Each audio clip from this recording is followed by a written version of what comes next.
Hello, friends, and thanks for coming along the maiden voyage here of Syracuse Sports with Brent Axe. We're glad you're here. College sports these days is, how can I put it?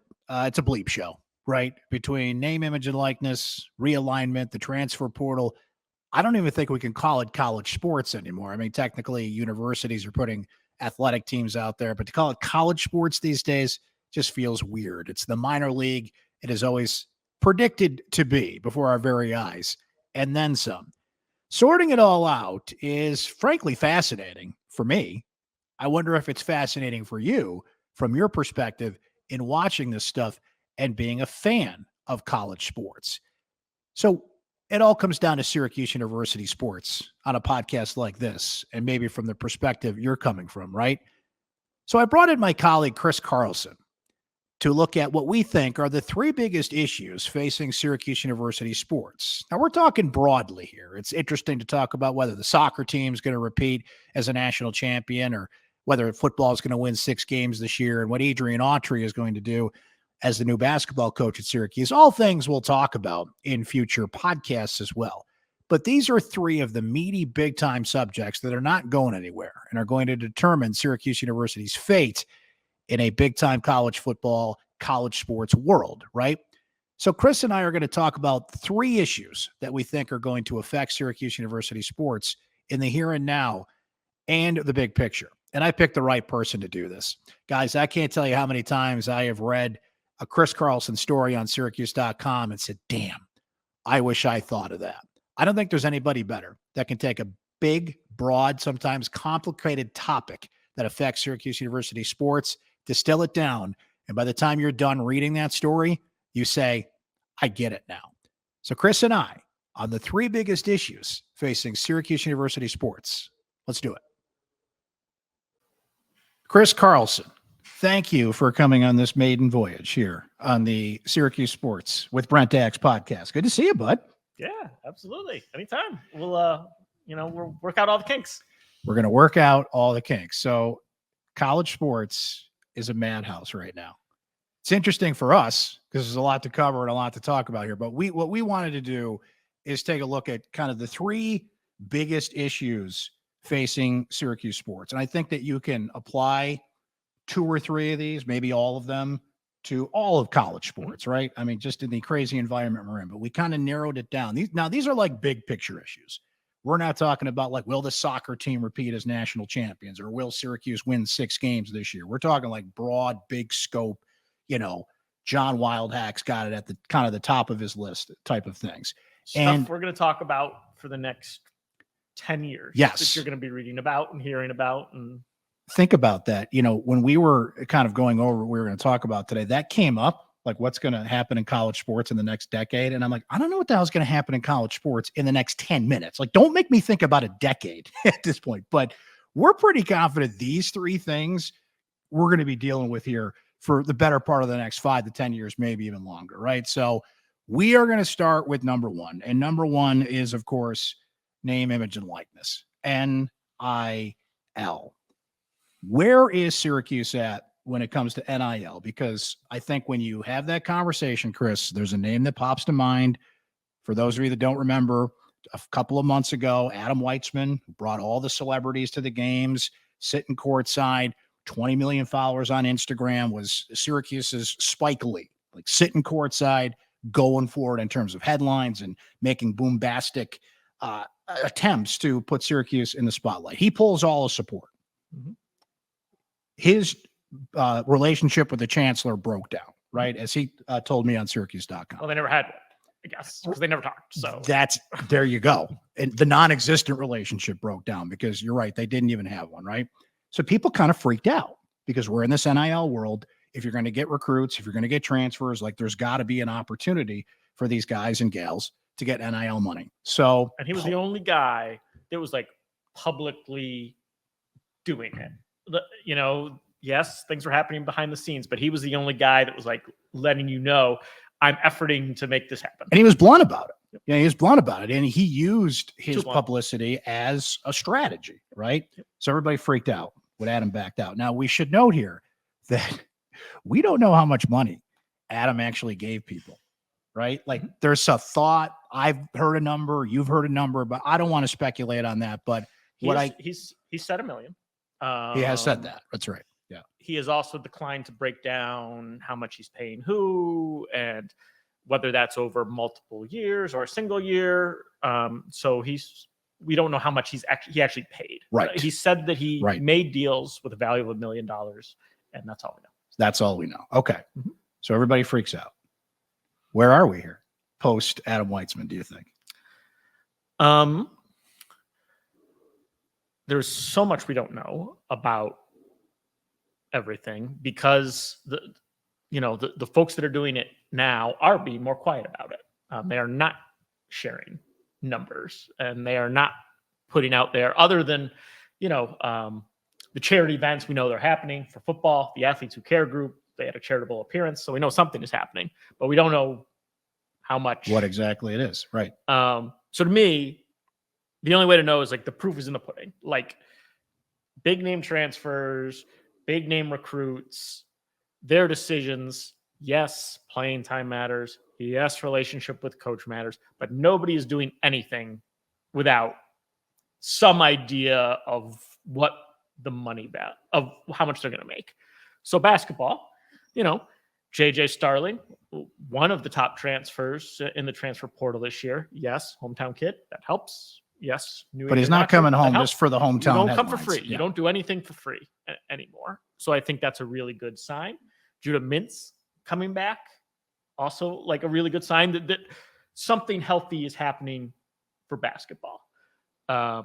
Football, you lose Deuce Chestnut, you lose Garrett Williams, you lose Jatius Gear to South Carolina. Now these are all fairly logical. They're going to bigger schools, but like they're going to bigger schools. But I'm seeing Garrett Schrader in car commercials, right? Who else from this team will kind of step to that level? Maybe a Marlo Wax that they're recognizable, they're personable. You can put them in a commercial. You can have them come sign autographs somewhere. You brought it up though. The good thing about Athletes Who Care and kind of these group efforts is at least there's kind of this like, there's a fund, if you will, where 10 football players can go to the Samaritan Center or whatever the case may be, and they're going to get something here. So there's that opportunity. But then when you compare it out there to, I hate to compare it to like Alabama or something like that, but look, we're all swimming in the same seas here when it comes to NIL. Football-wise, Syracuse still feels like there's a lot of catching up to do, at least in NIL. So, but I'll say this. The world is exactly the way it was before. Yes. When athletes supposedly weren't getting paid. The basketball team is getting recruits about at the level that they got before. And the football team is getting recruits about at the level they got before. So, and let's remember, I don't know how much the world has changed. Weitzman was heavily focused on basketball. He knew where that bread was buttered, right? There was a couple of football players that I think were in line to get. I think Marlo Wax this year, as a matter of fact, was supposed to be in line, but a women's basketball player, Deja Fair, right? So, but even football is still kind of like, aren't we like the kings of the castle here? What's going on with that?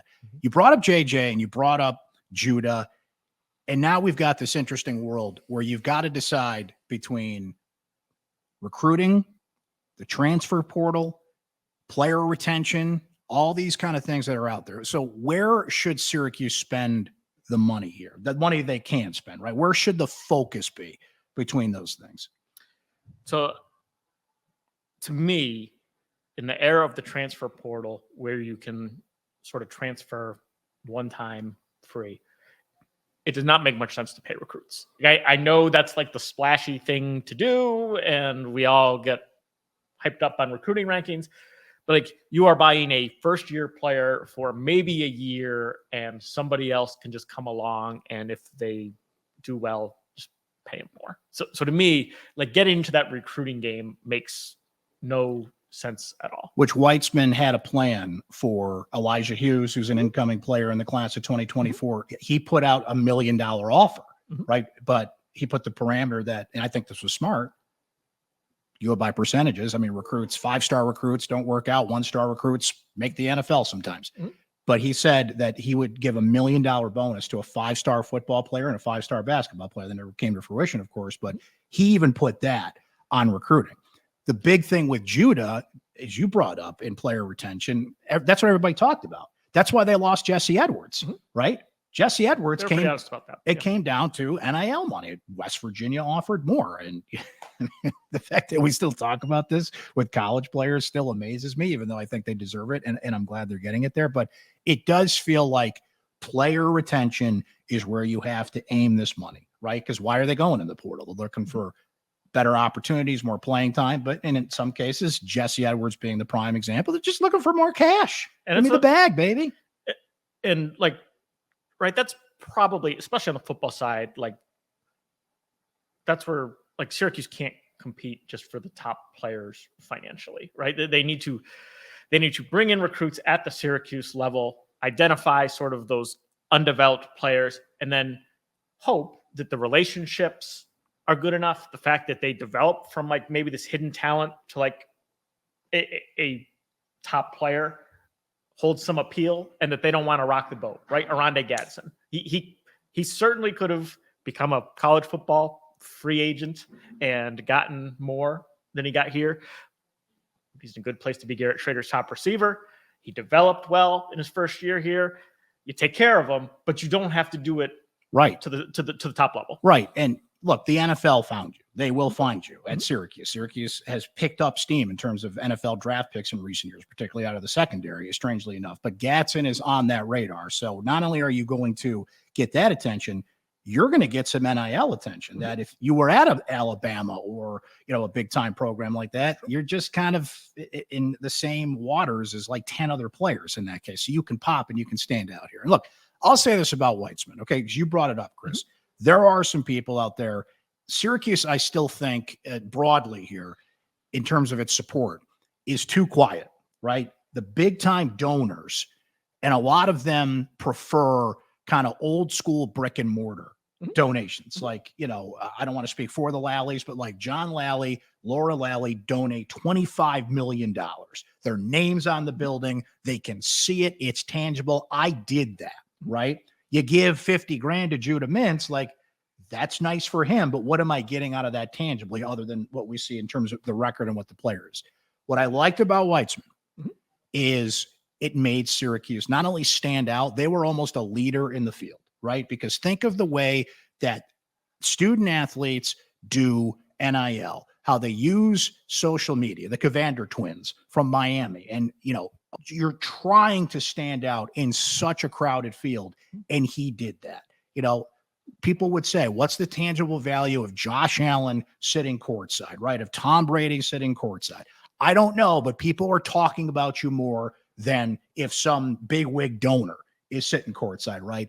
I like that way that he played that game, and why Syracuse. Look, it takes two to tango, right? But why they felt like we can't tolerate that anymore, I just don't think that's smart. I think you had somebody that made you pop when it's so hard to do so these days, right? And no one else is stepping up, at least at this point, to say, okay, I'll do that.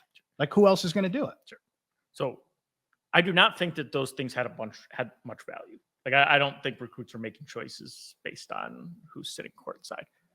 I had no issue with the fun part of it. Like, that was okay. And for Syracuse to not be this stodgy university that it sort of That's is what I liked about for a little bit. Yeah. Like that was fun. It is not good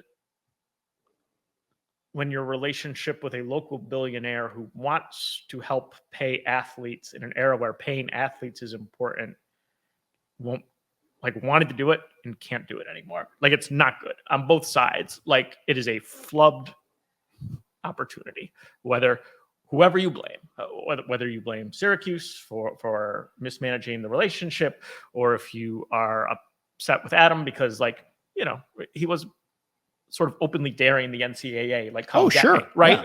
Yeah. But they're toothless. That's where he had an advantage. Like, Charlie Baker's there now, and maybe they're going to start paying attention to this stuff, but the toothpaste is out of the tube, and for them to try and shove it back in, I think is ridiculous. Sure. Yeah, but I think it is bad, right? His absence is a missed opportunity for a school that cannot afford to miss many opportunities. Yes. All right, Chris, we could do a whole show on NIL for sure, because that's a big one. But here we go, man. It's dangerous that we're taping this, because we could wake up tomorrow. Oh, yeah. And the ACC has added the planet Mars right? They're going for their intergalactic realignment before anybody else. So this is fluid. It's moving. Realignment is insane in college sports these days, but it is an issue for Syracuse. Now, Syracuse is in the ACC. The ACC has a grant of rights through 2036, which has made it near impossible for a school to want to go somewhere else. Florida State has been complaining about that, but we've seen all this movement in the Big Ten, adding Oregon and Washington and USC and UCLA before that. The Big 12 just swallowed. The Big 12 was dead 5 minutes ago. Now all of a sudden they've got 16 members and they're huge. Obviously the SEC, they didn't participate in this round, but if they've got an opportunity to add, I don't know, a Florida State or somebody that makes sense for them, it feels like they're going to do it. So if I'm Syracuse and I'm in the ACC, do I feel safe? Do I really think like I got this? Depends, I think, how long down the road you are looking, right? Because all those teams that moved, none of them talked about it. Right. None of them made noise. They just did it. Like, if you can do it, don't talk about it. Do it. Florida State, you paying attention? Yeah. So, I talked to a media consulting person yesterday who's his answer was similar to John Wildhack. Nobody has broken a grant of rights yet. Nobody has challenged that legally.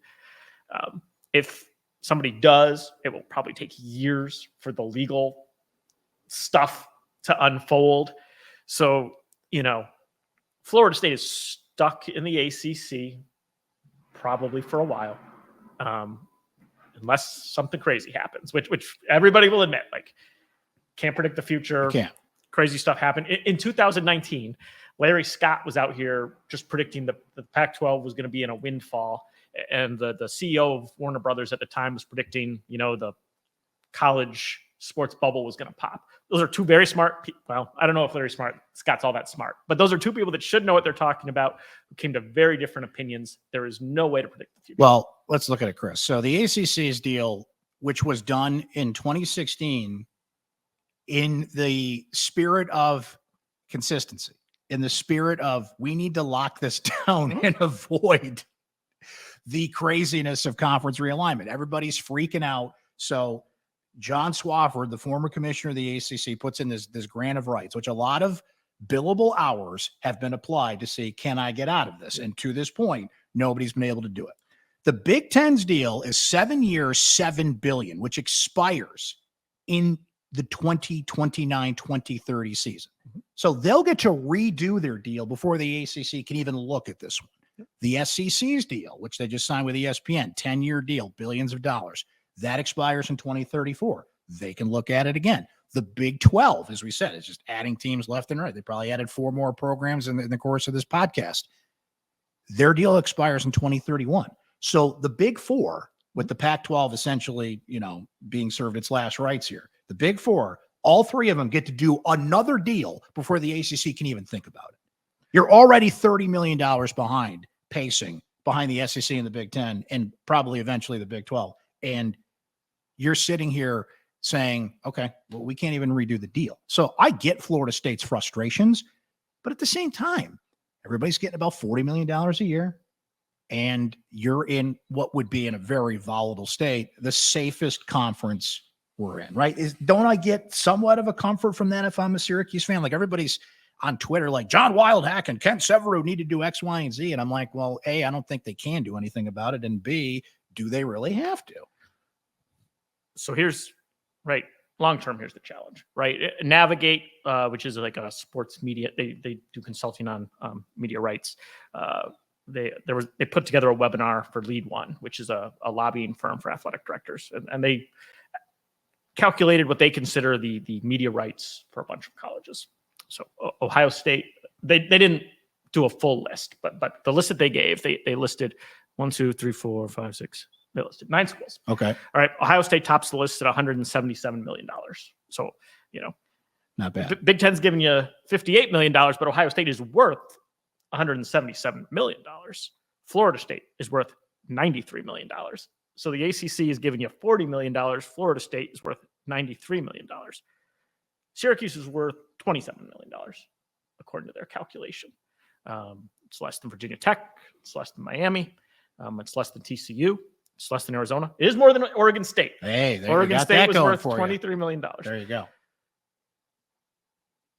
It is going to be really hard to change that by the time 2036 comes and Florida State has the choice to leave. Well, it's going to be really hard for Syracuse's brand to grow to such a degree that you can close that gap. I don't know.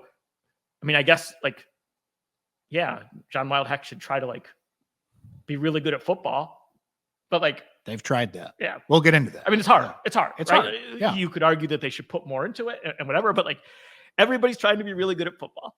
It's not you cannot snap your fingers and do it. Chris, let's think about this. Syracuse's ticket to the ACC was basically its connectivity to the New York City television market, right? Rutgers, the same thing in the Big Ten, and Rutgers has been a disaster in the Big Ten. But even in this age of streaming, right? Just this week, as we speak, Disney does their quarterly earnings. Bob Iger, the CEO of Disney, basically says, we got destroyed on streaming and we're raising the price on Disney Plus and Hulu. And they're losing millions of dollars every quarter on streaming, right? For all the talk of streaming is the future and that's where it has to go. And that's still the case. There is still something about good old fashioned linear television, right? Yep.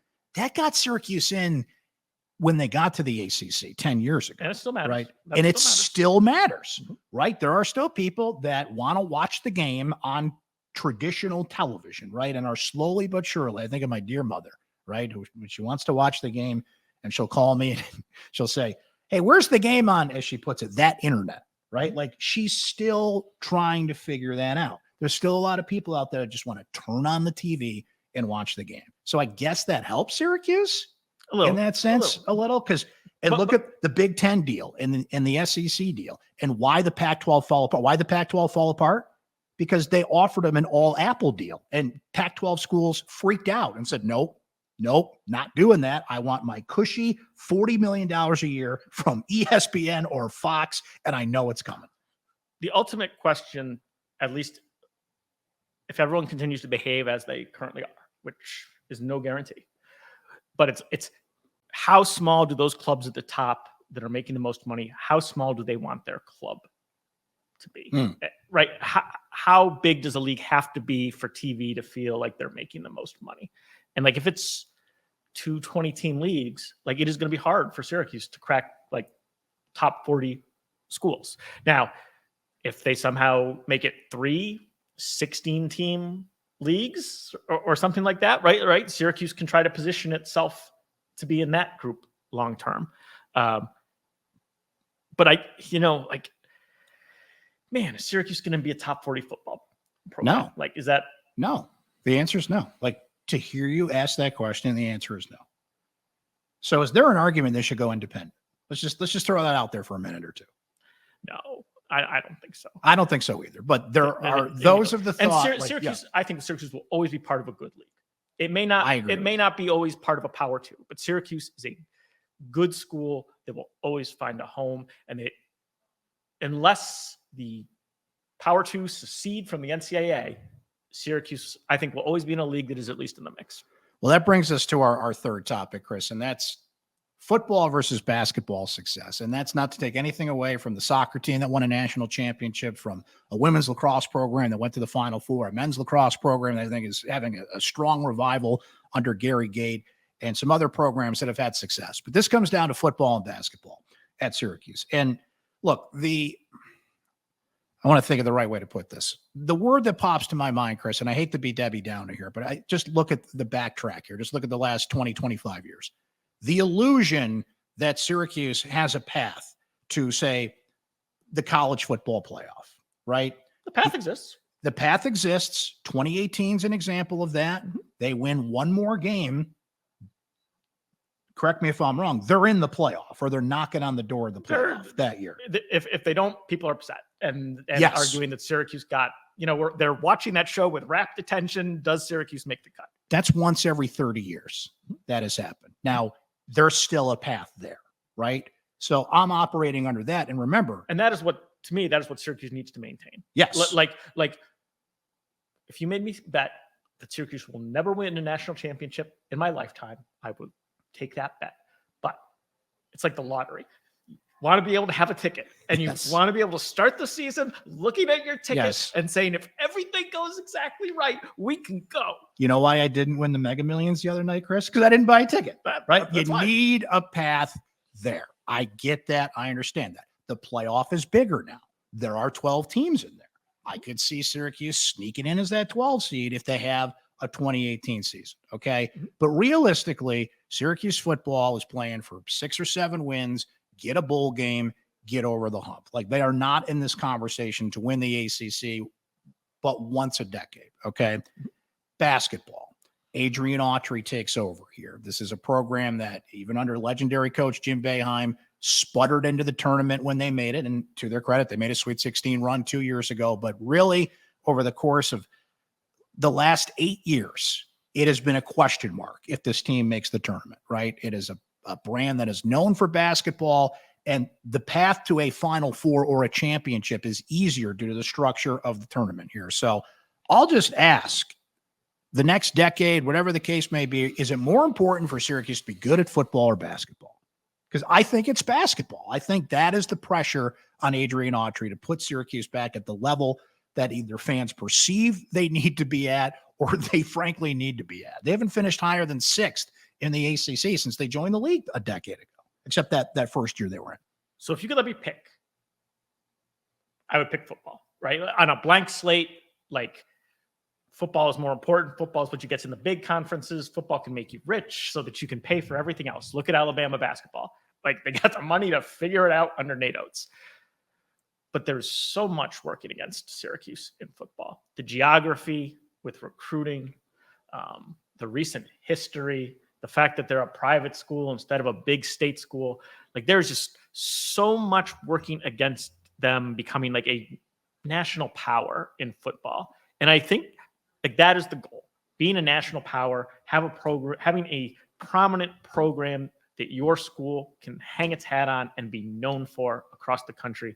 And basketball is at school at Syracuse. Basketball is the place where they have a chance to make that happen, both because it costs less money, there's great history, you can recruit the area and be successful. They have done it. Here's where I'll go back to realignment for a second. No matter how successful the football program is, they're banking that ACC money. It's just there in the bank. So for now, but that money's not contingent on how successful your football program is. The basketball program, not only the success of maintaining your image as a program, recruiting, having an opportunity to go to the tournament, let alone to be in it, to win it, right? Syracuse is a top 10 program in the country in terms of basketball revenue. They make money on basketball. Now, Chris, you've written about this a bunch, so correct me if I'm wrong on this, but basically in recent years, Syracuse is around $22 million in revenue. When you operate and take out expenses, they're making anywhere between 5 and 10 million in profit from basketball. Schools don't make money on basketball. Syracuse, by and large, does. Now, Jim Boeheim's been out there before saying basically they break even, and Syracuse, the athletic department, correct, as well. And as we know, Syracuse is not exactly like, here's the books, take a look. But from what is out there, from the public data, what you have looked at, they make money. Can they continue to do that, though, if this program flatlines where they are? So, look, Adrian Autry deserves time to put his system in and figure this out, even though he's been on the bench as an assistant coach for the last 10 years. But we're operating in a very impatient society as it is in college sports. So I think it's a great idea. And you brought up some of the players that have come back and the type of team they have, that somehow, some way, they make an impact quickly. So here's the challenge, right? Yeah. We'll take this conversation full circle, right? Every Syracuse team that has gone to the Final Four, except the first one, has had a McDonald's All-American on it. There was that's a good stat. There was a run from 2003 to 2019 where every national champion but one had a McDonald's All-American on it. Times have changed a little bit with the transfer portal, with one and done. Those players leave earlier. But the key thing, I think, remains the same. Like, if you want to be a national title contender, you need the best players in the country And to do that, you need the two things we talked about Yes. to start off the top of the Yes. show. You need NIL, and you might eventually need a conference where you can revenue share. I think bottom line, because we've seen it, I've tasted it, you've seen it, you've trained a fan base to think a certain way. Football once in a while will pop up and say, hey, look at us, we can still do a thing. Basketball has to carry the weight. And I know we're in a football world, but that's more realistic. Between the two programs, which of the two can carry the way, especially with the ACC money you're banking? Basketball has to be the one to carry it, to, like we brought up a moment ago. Where did Adam Weissman put those players? Now, you can't put them courtside at a football game. I understand that. But he knew the best way to get visibility, and that was courtside behind Jim Boeheim. Will that continue to be the case under Autry? And that's what people have been excited about, Chris, as we kind of wrap up here.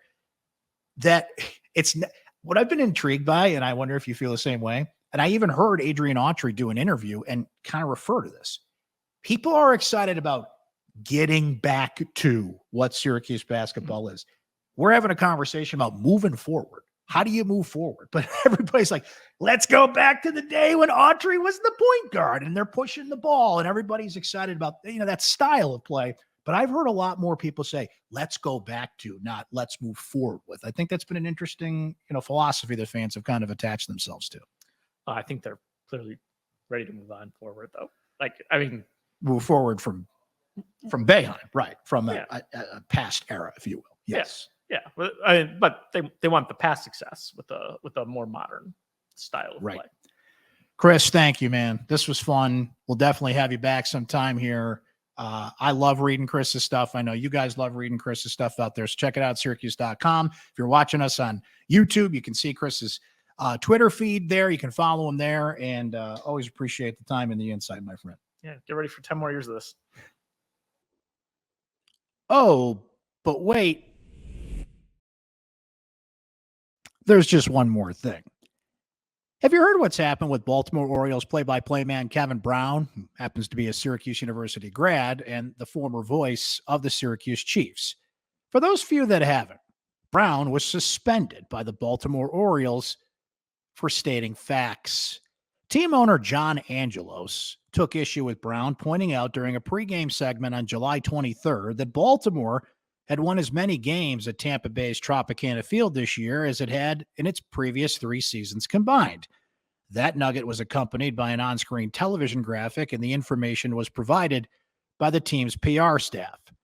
Let's stop here for a minute. If Brown was suspended for stating that, were they suspended too? Was the producer, director, truck crew, and anybody else involved with that suspended by Angelos, who also happens to run the team's channel, Masson, for their egregious crimes of reporting statistics?